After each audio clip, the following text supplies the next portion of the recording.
honored. It's so good to I see you on TV. I know, we love you.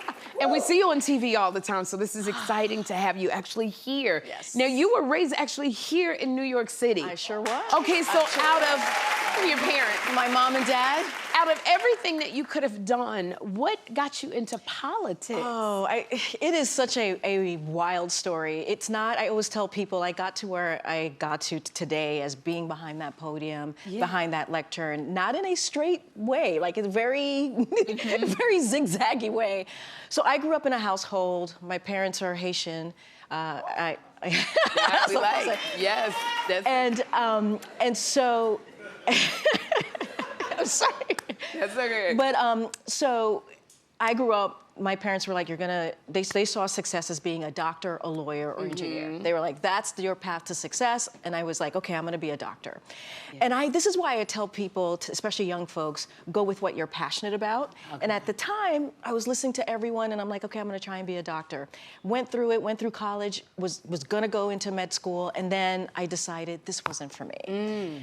And I had to figure out what was I passionate about. And I didn't know, honestly, Sherri. Really? I did not know. Graduating, it was one of the most scariest things, graduating out of college. Because and you just were like, I had no idea. So I told my parents, who were very disappointed, and I said, look, I just need a year or two to figure it out. I worked for an educational non-for-profit. I got mentors there. The two owners of that nonprofit became my mentors. I went to grad school, and then I got more mentors, which is amazing. Mentors important. Mentors are so important. David Dinkins, who was the former mayor, Yes, first black mayor of New York City, was teaching at Columbia, and so he became a mentor. I had a Professor Esther Fuchs, she was a mentor of mine, and that's how I decided to go into politics, because I truly, truly wanted to help people. Right. Wanted to figure out how can we make changes.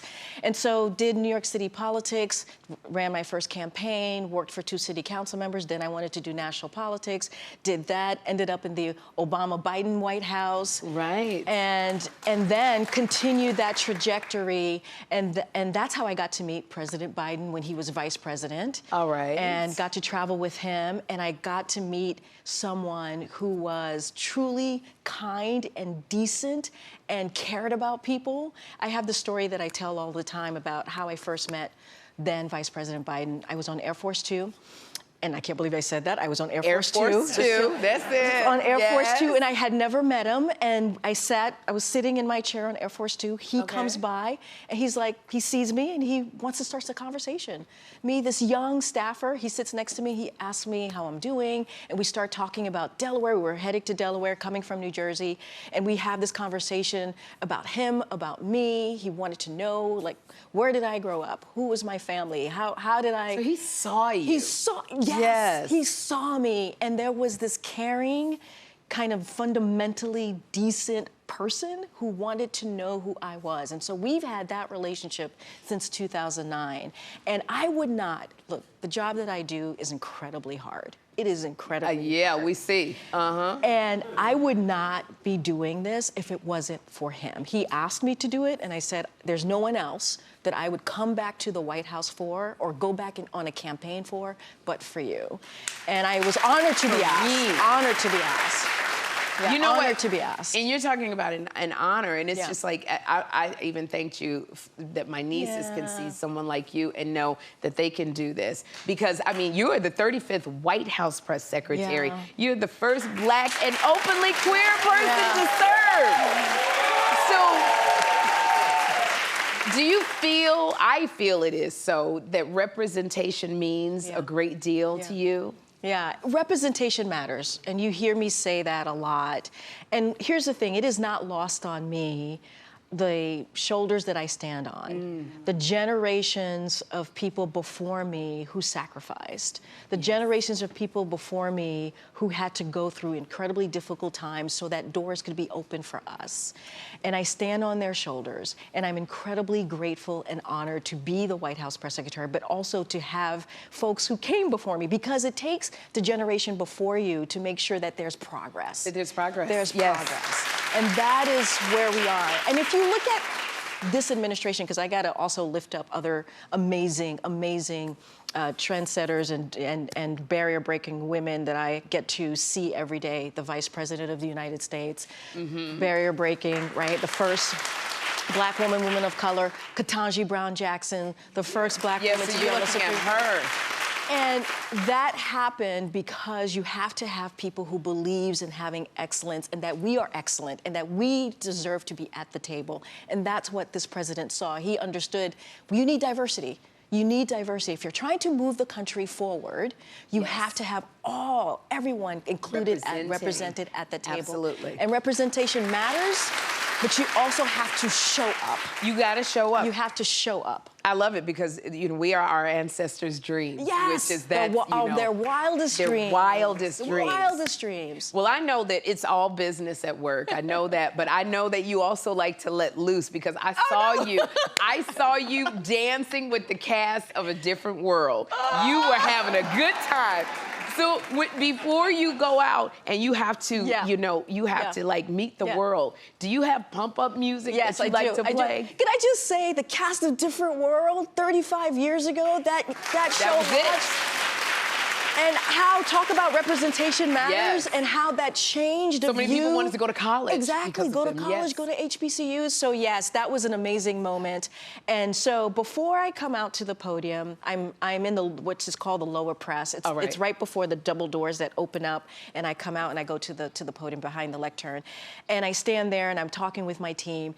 And the first time I went to the podium as White House press secretary. We played "Who Runs the World" by Beyonce. Who runs the world? Girls, yes. Who runs the world? I think it should go. And now I think about it, it's all women that we play before I go out there. We played Taylor Swift, Rihanna. We played Missy Elliott. Oh, you played all? Yeah. And it's one of those things where, I mean, look, I have been here for the past hour and a half. I hear the pump-up music that you all play. We got our pump-up music. I mean, your DJ is so good. Sus one. So good.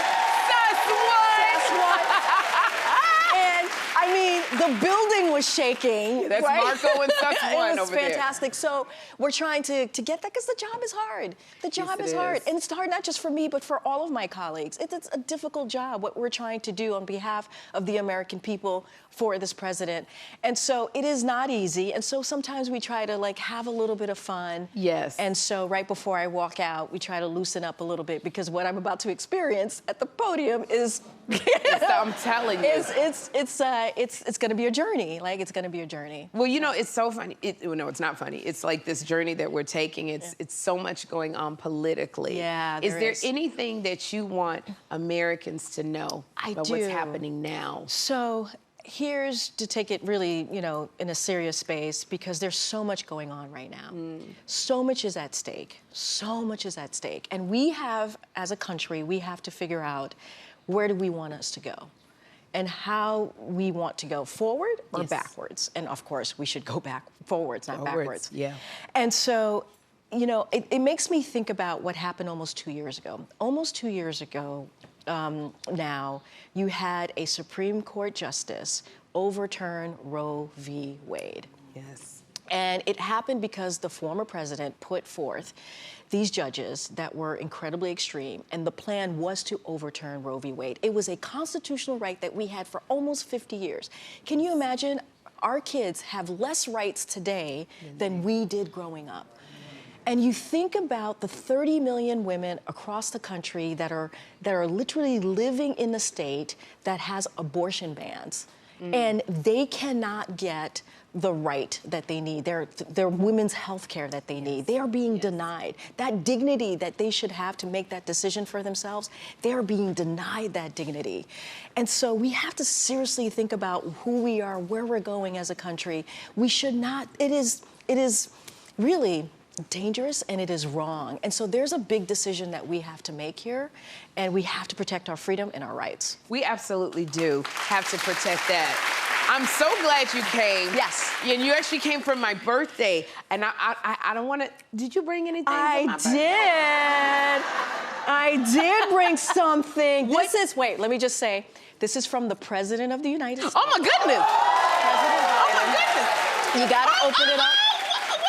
Wait, can I just say, open it Yes. up, and it says President Joe Biden on one of the sides. Oh, is this president? Oh, I see it right Right here. here. All right, Hold on, hold on, hold on, hold on. All right, Karine.